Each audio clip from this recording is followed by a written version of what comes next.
Hello, moi c'est Yasmine et je viens du Maroc. J'ai 23 ans et mon entreprise c'est Recettes Nomades.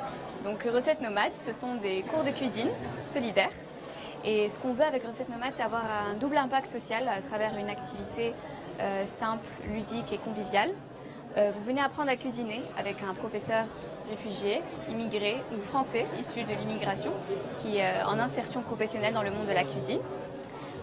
Vous cuisinez pour vous et pour 5 personnes. Après vous êtes régalé, vous régalez 4 personnes sans abri. Donc vous venez à 10 ou à 15 personnes pour un cours de cuisine et au total on produit 50-60 repas pour des personnes sans abri. Vous choisissez de les distribuer vous-même aux personnes sans abri de votre quartier pour créer du lien. Ou bien on distribue les repas à travers des associations partenaires. Donc Recettes Nomades en fait c'est juste un cours de cuisine, une idée pour avoir un impact concret. Je pense qu'on cherche tous à avoir un impact positif dans la société et on ne sait pas forcément comment.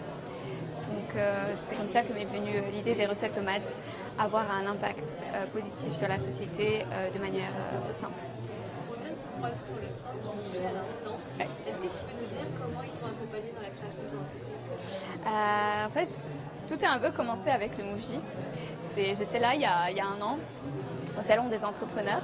Donc j'avais l'idée des Recettes Nomades et je voulais passer à l'action. Et donc là, le Mouv'J m'a parlé du prix Mouv'J. Et c'était vraiment la première fois où je confrontais mon idée à un public étranger qui n'était pas ma famille ou mes amis. Donc quand il y a eu un retour positif, ça a vraiment validé mon idée et ça m'a vraiment poussée à aller de l'avant.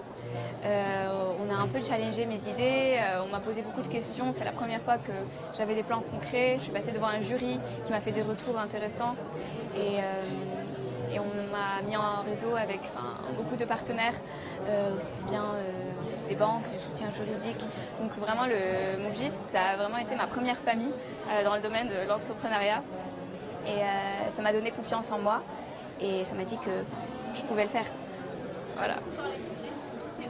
Justement des Recettes Nomades? En fait, ça vient un peu de mon parcours. Donc, je vous ai dit tout à l'heure, je suis marocaine.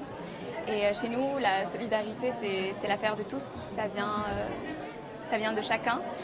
On a l'habitude de cuisiner, par exemple, des couscous. Quand on en fait toujours pour 20 personnes et on partage avec les personnes démunies qui nous entourent. Et donc ici à Paris, quand je suis arrivée, je me suis dit que pour aider les personnes sans abri qui sollicitaient mon aide, je pouvais faire la même chose, cuisiner pour plusieurs, peut-être pas pour 20, mais au moins pour 4 ou 5 personnes. Et ça a bien marché, donc je voulais impliquer plus de personnes dans ce processus. Et pour impliquer plus de personnes, il fallait qu'elles aient un intérêt. Et donc pour avoir un intérêt, il fallait peut-être se rassembler autour d'un cours, en même temps apprendre à cuisiner et partager les repas qu'on a appris à faire. Et pourquoi des chefs réfugiés, des chefs migrants? J'ai été assistante de chef réfugié dans le cadre d'une association. Et j'avais beaucoup aimé ça, au niveau de l'ambiance, au niveau des nouvelles saveurs. Et donc combiner tout ça et créer les Recettes Nomades, ça m'a semblé simple et évident. Voilà. C'est important pour toi d'être sur le salon des entrepreneurs de Paris? Alors aujourd'hui, j'ai été invitée par le Mouv'J au Salon des Entrepreneurs pour présenter le prix Mouv'J. Je représente le prix Mouv'J de l'année 2018. Et là, bientôt, il y aura le prix Mouv'J 2019. Et c'est pour donner envie à des jeunes personnes qui ont des idées, qui ont vraiment de l'envie, de l'ambition, de la volonté de participer au prix Mouv'J. Parce que, je vous l'ai dit, ça a vraiment été le point de départ pour moi. Et j'espère que ça sera pour d'autres.